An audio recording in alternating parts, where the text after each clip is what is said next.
Ladies and gentlemen, welcome to the Garage Gym Athlete Podcast. Jerred Moon here, and we are continuing our Hard to Kill programming methodology series. This is the 7th episode. So far we have gone through the strength continuum, and we are now going through the endurance continuum. And so I appreciate everyone hanging out, learning more about programming. Today we're going to be talking about strength endurance. But big picture, if you're new or if you're just picking this up, we have our own programming methodology at Garage Gym Athlete. We call it the Hard to Kill programming methodology, and it is evolving. It's changing. And so I'm going over what the base is on how we really blend performance and longevity. And then I'm going to introduce some new ideas at the end of the series and let you know how the programming is going to evolve and how it's really getting better and what we've been testing. So today it is about strength endurance. So far in the endurance continuum, we've hit aerobic endurance, muscular endurance, and today I'll be talking about strength endurance. So strength endurance, if I just want to put it in a simple, format for your mind, like think about a 1 rep max as like that's the absolute strength, and then think about a 15 rep max as more strength endurance. And what I found really interesting over the years in coaching athletes and, noticing different people, male, female, different athlete types, is some people can have a really, big 1 rep max. They can, squat a lot of weight, deadlift. They can pull, like they just have a lot of power, built in either naturally, genetically, or maybe that's the way they trained. And then some people have crazy strength endurance. So when it comes to strength endurance, they are able to knock out like 15 reps at a pretty high load. And it's kind of crazy. I've even seen some athletes whose 1 rep max and their like 10, 15 rep max isn't that far off. I mean, they're different, but they're not that far off.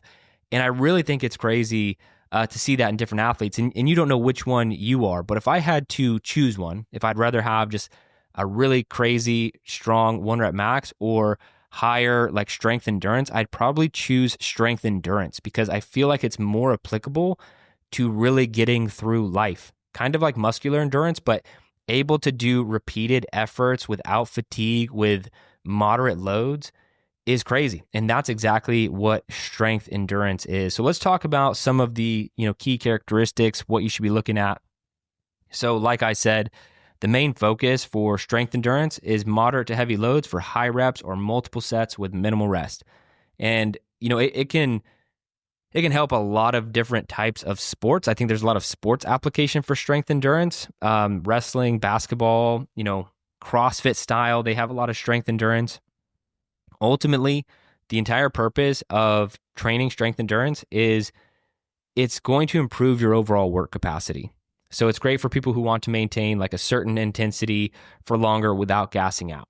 And while I love strength, I really think the endurance continuum, building through it is very important. And so if you want to like just think about how you can program this generally, and these are very general terms because like I said, every single person is so much different. I've seen all these different types of people with crazy 1 rep max, crazy 15 rep max, crazy 10 rep max, all that kind of stuff.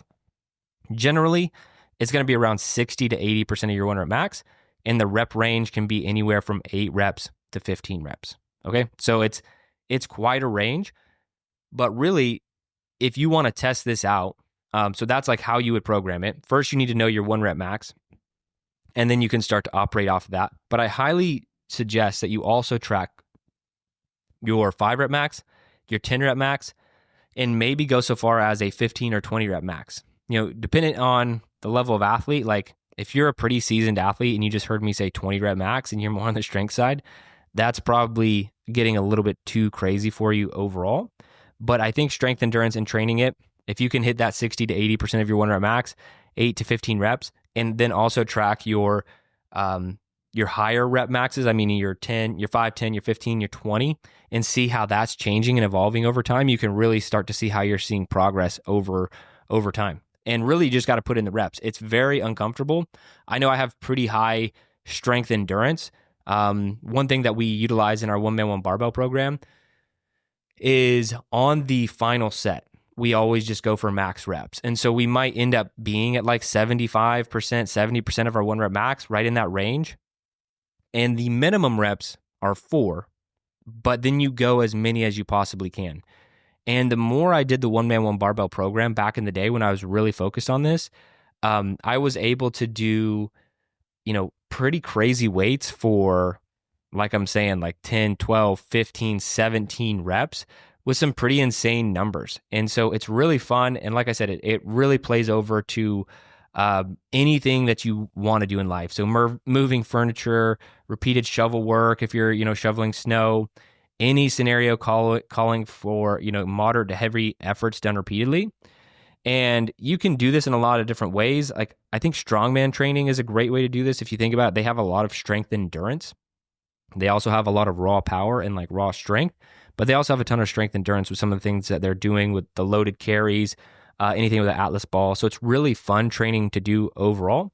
And if you're looking to throw this into your current training, you only need to do about 1 to 2 sessions per week. And then you want to progress it week to week and then come down. So I talked about, small picture in a training session, hitting 60 to 80% of your 1 rep max, rep range 8 to 15, training that 1 to 2 times per week, and then progressing that week to week. So you would do, let's say 60% of your 1 rep max for 10 reps. The first week, the second week, you could go up to 65, 70, and then you could drop the reps down to 8, something like that. Or you could start on the higher end, 60% at 15, and then go to 70 at 10, and then go to 80 at 8 reps for, a 3-week wave. And then typically what we do in all of our programming is we back down that 4th week and just kind of let the body deload. We still train, but we don't do anything crazy. Nothing is periodized anymore. Really, it's really just trying to get, the best application of strength with the most recovery that you can. Now, this is going to really get into type 2A muscle fibers. This is really where they thrive. It's bridging the gap between pure endurance and pure strength. So if we go back to the strength continuum, where I talked about strength, speed, strength, and speed, I talked about the importance of all of those things. Now, strength endurance can almost fit into those categories. It would be more on the strength speed of things, but that has more to do with how quickly you're lifting something, right? That has to do with power, output, force. Strength endurance is not as much a time modality. It's more of just a repetition modality. If you've ever done a 20 rep max back squat, it is incredibly taxing.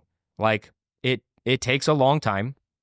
Like, it can, a typical lift, 5 reps or whatever, say that takes you 30 seconds. Like, 20 rep max can take minutes, 1 minute, 2 minutes, 3 minutes, depending on how slow you're going. You don't want to rest at the top for long periods of time, but it can take a long time. It is incredibly taxing. It is very hard training. But I don't think that there's anything better to help you really become more athletic. And I know that's saying something, but I think this type of training, like aerobic endurance, a lot of slow twitch involved, and strength can be a slow, like pure strength can be slow. But then when we get into strength, speed, strength, speed. So if you're running, if you're doing sprints, and you also have strength endurance, then you are going to be doing like really awesome things, and you are going to be able to be incredibly athletic. And I think I would prioritize this over most anything else on the strength side. Now, just knowing what I know now, like, I just think it's so beneficial to be training strength endurance. So the only thing to know, it is very taxing. And so keep that in mind as you program it or as you utilize it ultimately. That's about it for this one. I think if you want to maintain that athleticism, this is super important. All of these things are important. But as we move into power endurance, which will be the next episode, power endurance is one of the only ones where I'm like, this is kind of optional. Like, if you want to be just a complete badass athlete, we'll get into power endurance. But that one I put on the more optional category. And we'll get into some other things that are, quote unquote optional when it comes to energy system training. But strength endurance, if you want to be athletic, this is what you absolutely should be throwing into your program. So if you're like, I've kind of, lost my athletic edge, or, you feel like you're just not as fast or as quick or whatever, this is what you want to do. Not just because it's going to help you lift moderate loads without fatiguing.